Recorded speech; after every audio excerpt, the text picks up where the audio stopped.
Hello and welcome to Loppy Loves Iceland. If you haven't been here before, my name is Lauren and on this channel I talk about my life as an immigrant living in Iceland. In today's video I am going to be comparing life in Iceland to life in the UK, where I am originally from. The topics that I'm going to be covering today are housing, food, transport, work-life balance and entertainment.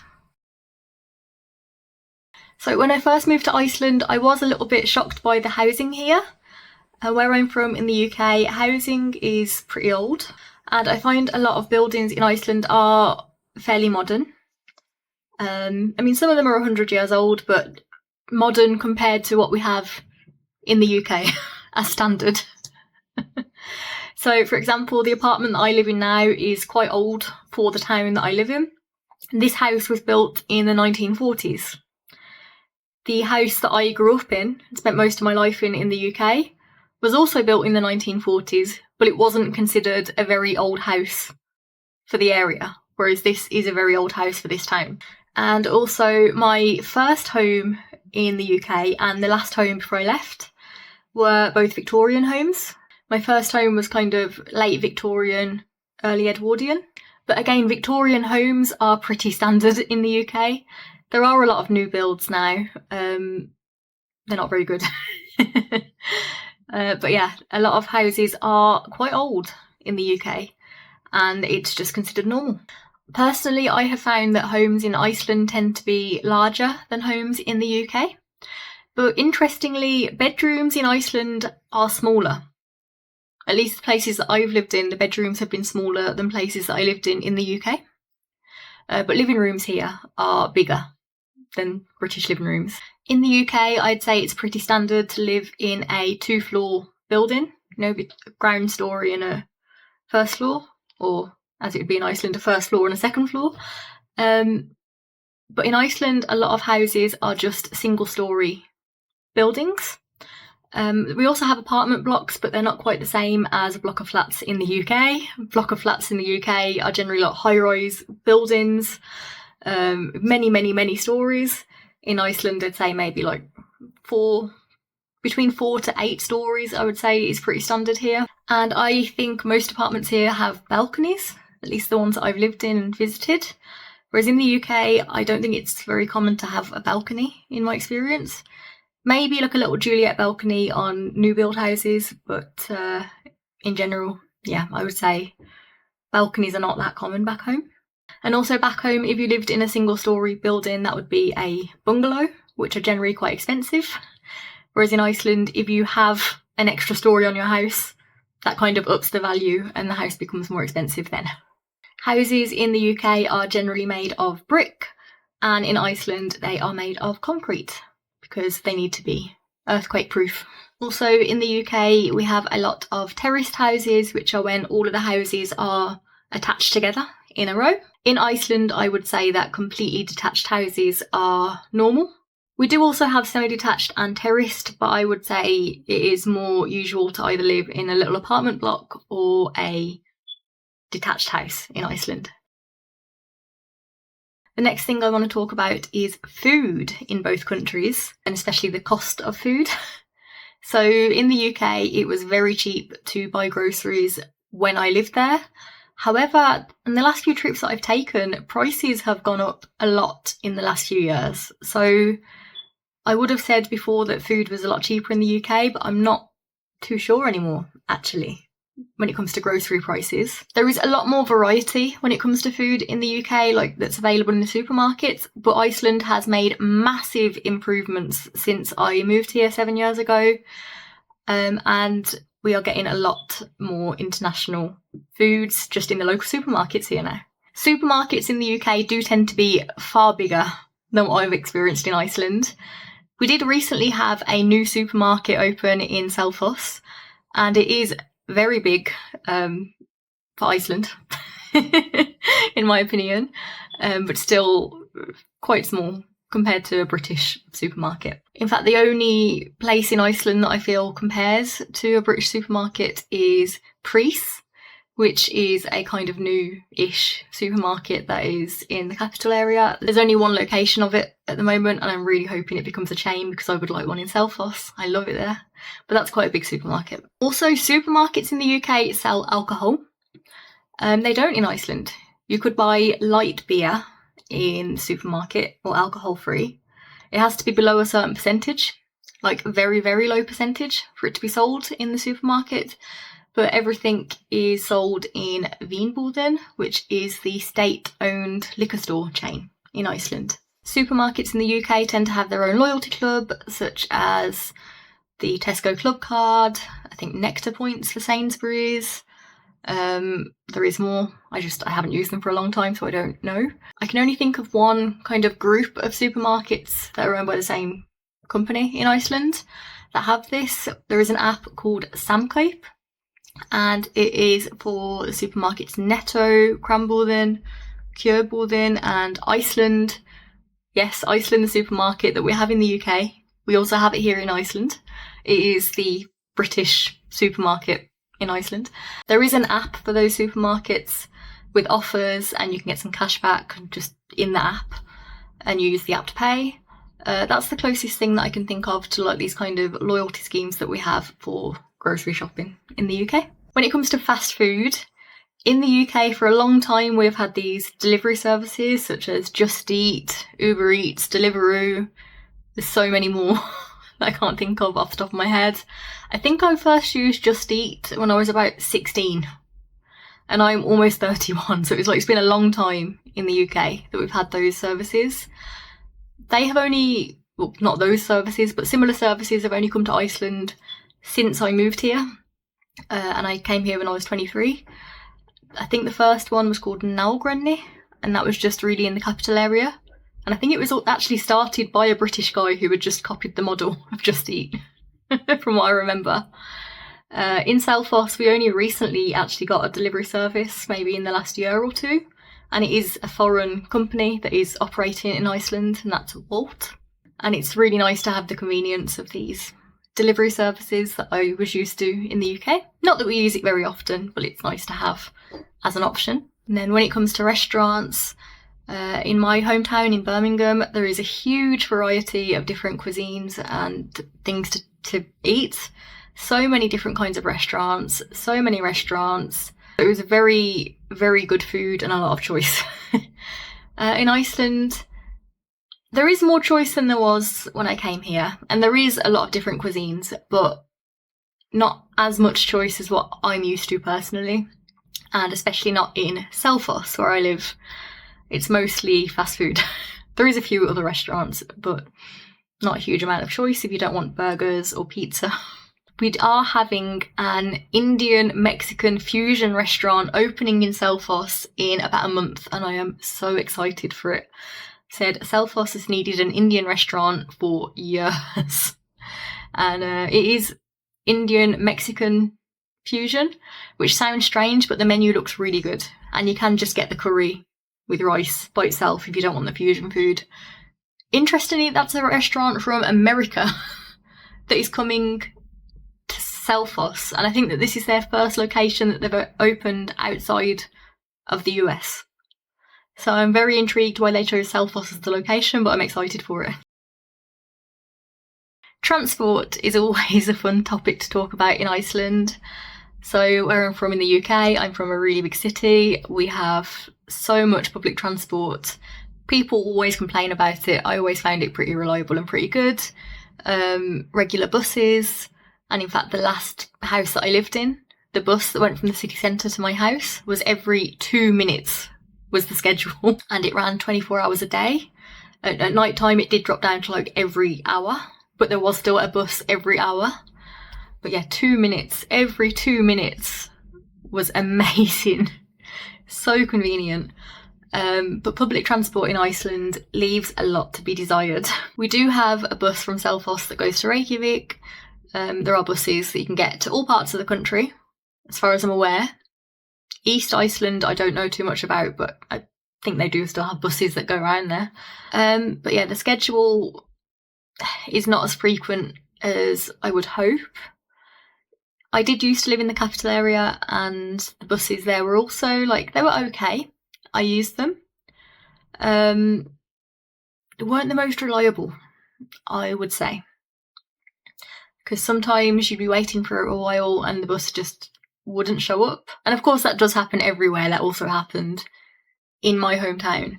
But when there's only a few buses every hour, it's difficult.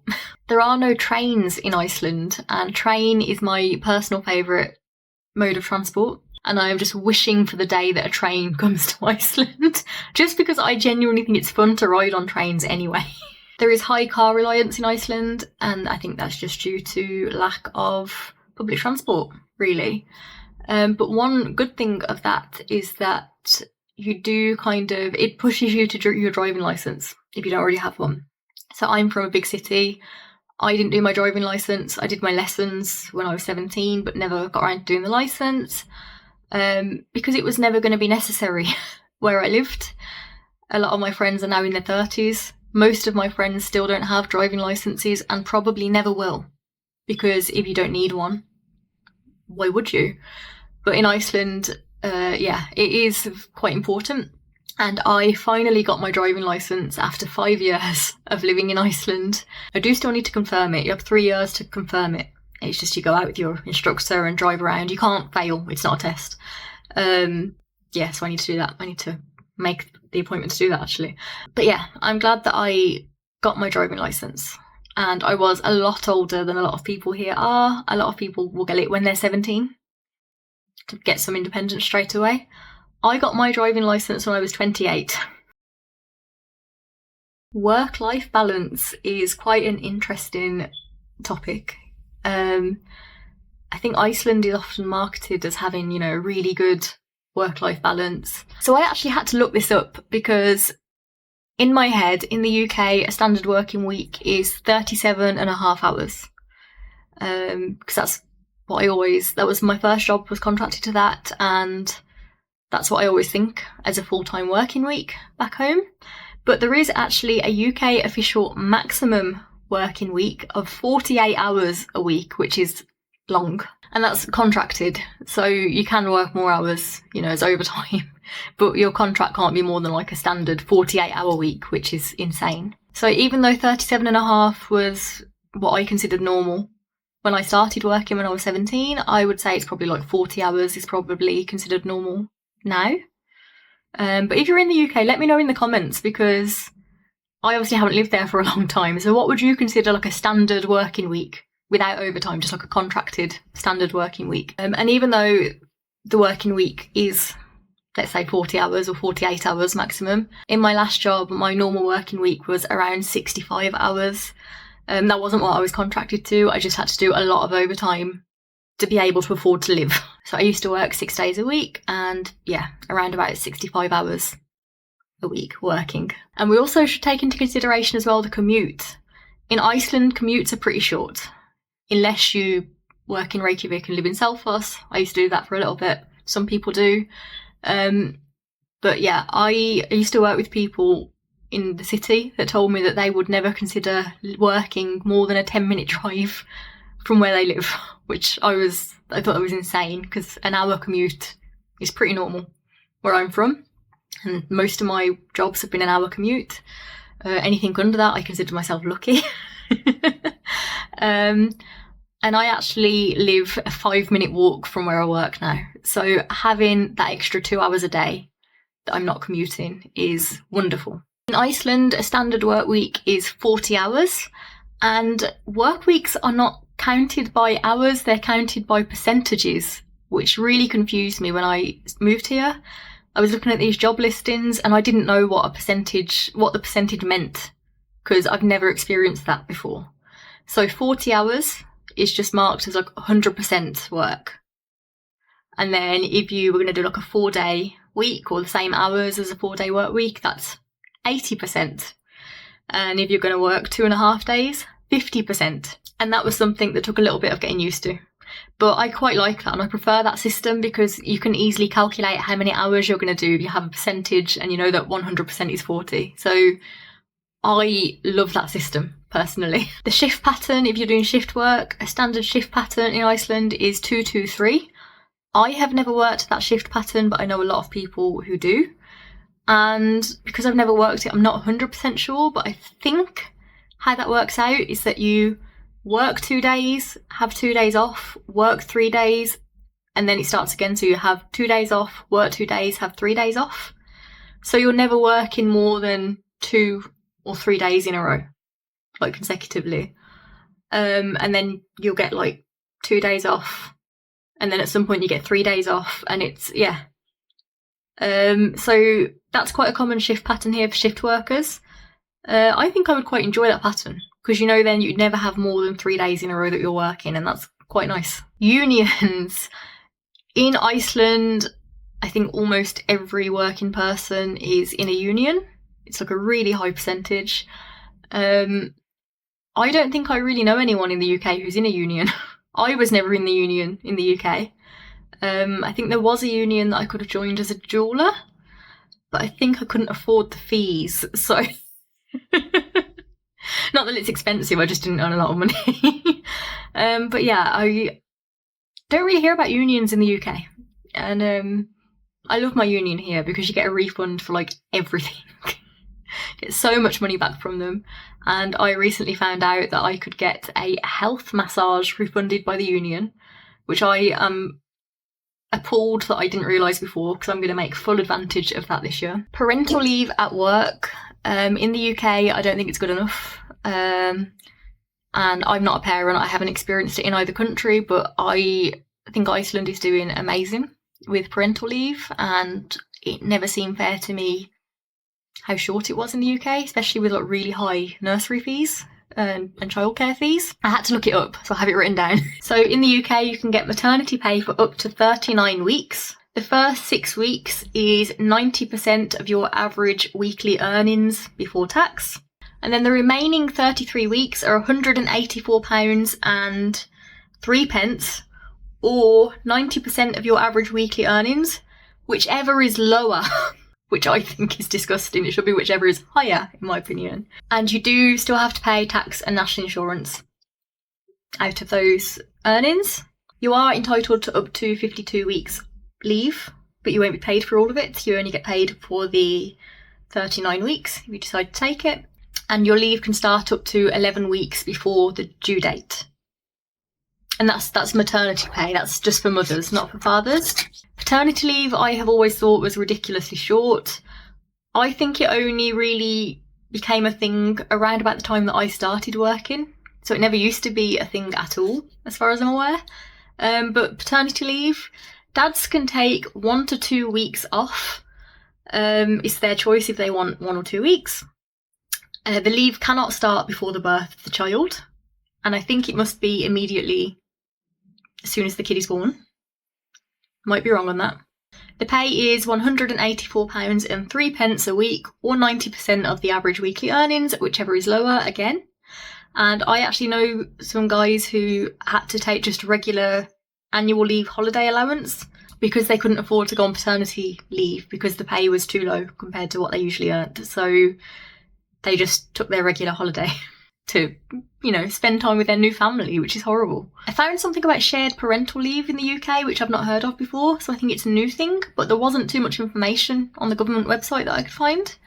So it says that the dad can take more leave with shared parental leave if the mother is eligible for it and returns to work early, but I couldn't find any information about what makes someone eligible for shared parental leave. In Iceland, I think it's really good. It actually went up a few years ago, I remember. So I think it used to be that there was 3 months for each parent and then 3 months to share between them as they wish. So it was like 9 months in total.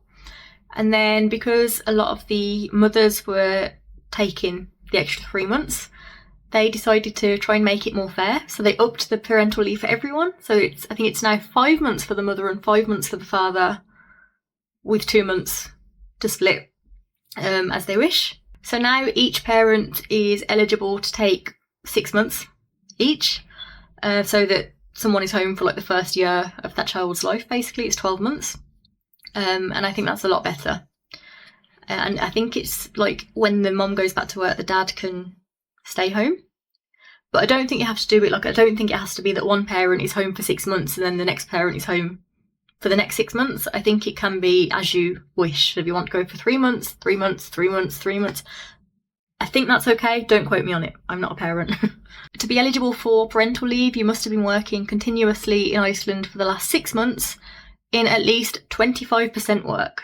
So 25% is 10 hours a week. So I think that's really good. You'll get 80% of your average earnings over a certain period. So I don't know if that's like the last 12 months that you've worked or something.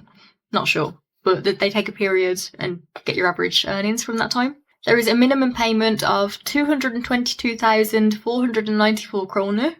That sounds a really high amount to people outside of Iceland. It's not.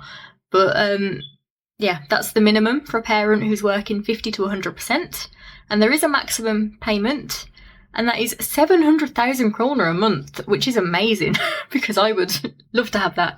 But it doesn't matter how much you earn. If you earn way more than that, which lucky them, that's still your maximum. And I think that's reasonable because that's a lot of money. Yeah, so I feel like parental leave here is a lot better than in the UK. Also talking about workplaces, equal pay. In 2018, Iceland became the first country in the world to require employers to legally prove that they are not paying their employees differently due to gender. In the UK, we have had the Equal Pay Act since 1970, which prohibited any less favourable treatment between men and women in the workplace in terms of pay and conditions of employment. That was replaced by the Equality Act in 2010, but there is no legal requirement to prove. Like, I think in Iceland, workplaces have to like certify or get some checks done that they are paying equally. And finally, I'm going to talk about entertainment. So in both countries, we have cinemas. In the UK, the main cinemas I could think of that were local to me were like big multi-screen, huge buildings, cinemas. And I actually used to prefer if I got a film with like a smaller screen at one of those because it just felt more cosy. We also had a few independent cinemas with just a few screens and smaller seating areas. In Iceland, we also have big and small cinemas. If you go into the capital area, there is big cinemas. I think there's one with like VIP seating that I sat at once, and I can't remember which cinema it is. It might be Smalrabio.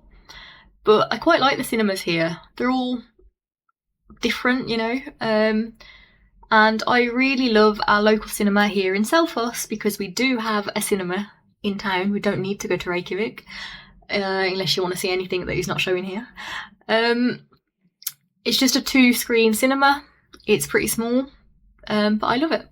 In the UK, I have been to some countryside cinemas where it's literally just a theatre with a big projector screen. And it's not a proper cinema, it's just projecting. The screen is over the stage and then just projecting onto it.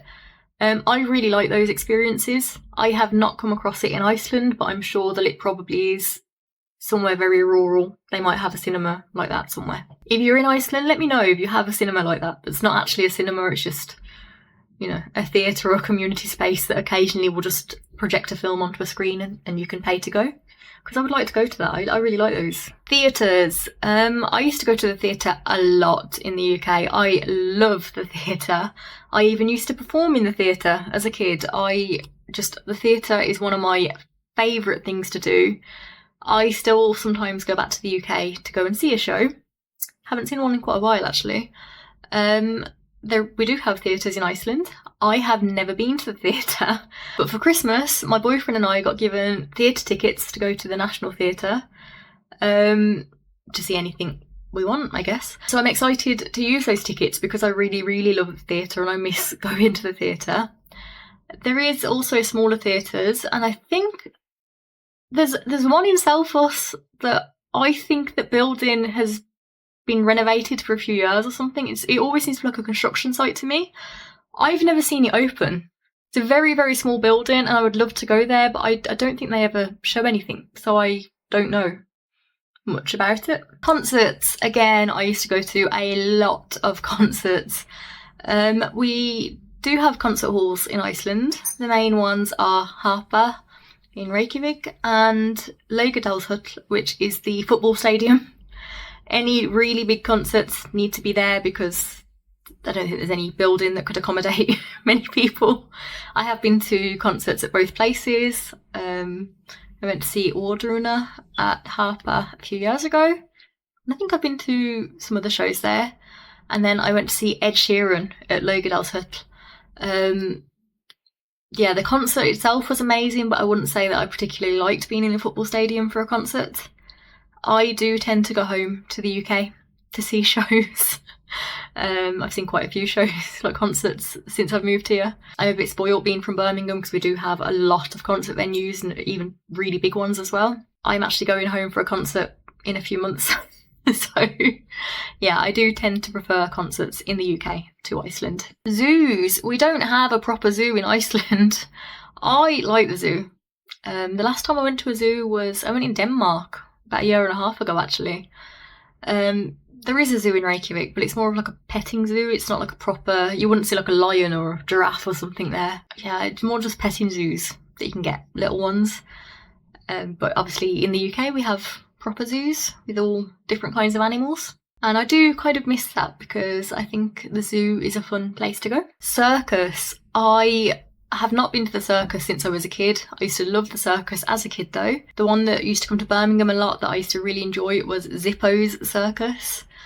And I have never seen a circus in Iceland, but I have been told that there is one. So I had to look it up, and apparently there is one. The first and only circus in Iceland. It's called Circus Icelands, and it was started by an Australian guy who moved here, an Australian clown who lives in Iceland, or at least lived. I don't know if it's still active because it wasn't clear on the website if the circus is still going or not, but at least a few years ago it was. But apparently they have a circus tent and everything, and I have never seen it, and I would love to go if they came around. So I've got to keep an eye out for that because I would love to go to the Icelandic circus. And finally, nightlife. Not really my thing anymore, but Iceland does have a very, very active nightlife scene, especially in the capital area. There are so many clubs and bars in downtown Reykjavik. It is a different nightlife culture from the UK. So in the UK, we have our pub culture where we go to the pub quite early, maybe after work. And I feel like even nights out don't start as late as an Icelandic night out. We do still tend to go for like pre-drinks and things in the UK, but in Iceland, like, you wouldn't be going to the club or the bar until after midnight. And yeah, even I'd say that's even pretty early sometimes. And tend to stay out until literally like 6 in the morning or something. It is insane. I can't do it. I've done it a few times. It is difficult for me. I can't stay up that late. So yeah. But yeah, we do have nightlife. We do have, even in Selfoss, we have a couple of bars. We have Mythbar and Resith, which are both owned by the same people. And they're very close to each other. One's like a fancy wine bar, and then one's just the one where you'd get absolutely wrecked in. But yeah, there is a very, very active nightlife in Iceland. And I would recommend that you try it at least once if you haven't before. So that's it for today's video. Let me know in the comments if there's anything you found interesting about the comparison. Where would you prefer to live? Just based on those things alone. Please like this video and subscribe if you haven't already. Have a lovely day, and I will see you in the next video. Bye!